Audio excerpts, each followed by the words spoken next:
వాగుడు కాయి కాయి కాయి నిన్ను వండకుండా వదిలిపెట్టాను.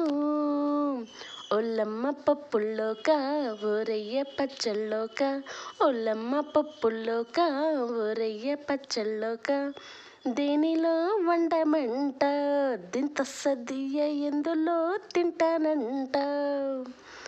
వాగుడు కాయి కాయి కాయి నిన్ను వండకుండా వదిలిపెట్టాను.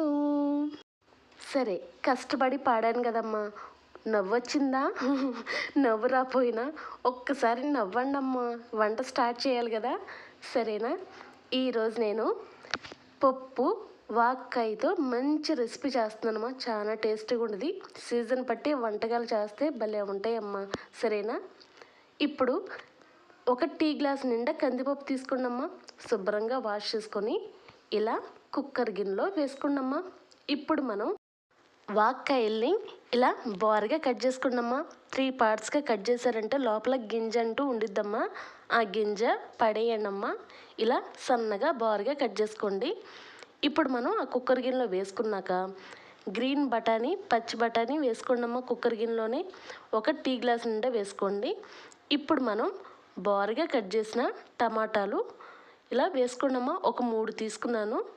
ఇప్పుడు మనం కొద్దిగా కొత్తిమీర, కొద్దిగా కరివేపాకు, ఇప్పుడు బారుగా కట్ చేసిన పచ్చిమిరపకాయలు ఒక 3 వేసుకొని, ఇప్పుడు ఒక పెద్ద సైజు ఉల్లిపాయ, దాన్ని కూడా బారుగా కట్ చేసుకున్నామా. ఇప్పుడు 2 టేబుల్ స్పూన్ సాల్ట్ అనేది ఎక్కువ తక్కువైనా మళ్ళీ వేసుకోవచ్చు. 1/2 టేబుల్ స్పూన్ పసుపు, 1.5 టేబుల్ స్పూన్ కారం.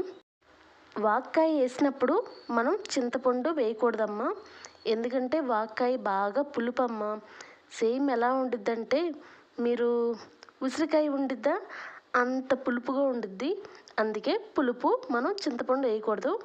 ఇప్పుడు మనం ముక్క మునిగేలాగా వాటర్ వేసుకొని టైట్గా మనం విజిల్ పెట్టేసుకొని స్టవ్ ఆన్ చేసి ఖచ్చితంగా 4 నుంచి 5 విజిల్స్ వరకు పెట్టుకోండి అమ్మా.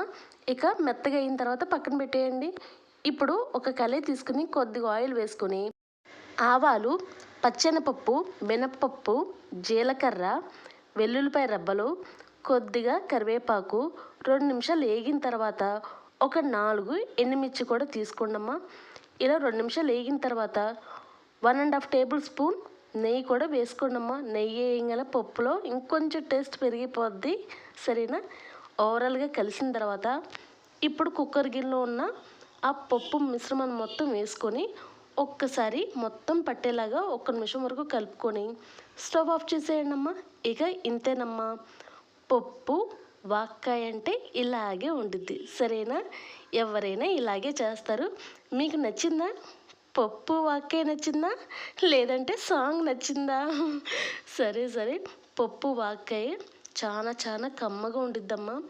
ఇలాగా నేను చెప్పిన రెసిపీస్ మీరు ఇంట్లో చేస్తే డెఫినెట్గా అసలు మీరు హోటల్ తిండి కూడా తినరమ్మా, అంత టేస్టీగా ఉంటాయి. సరేనా? ఇలా సర్వింగ్ బౌల్లో తీసుకుని హ్యాపీగా వేడివేడిగా తినేయండి అమ్మా. Thanks for watching. Keep smiling మా. బాయ్.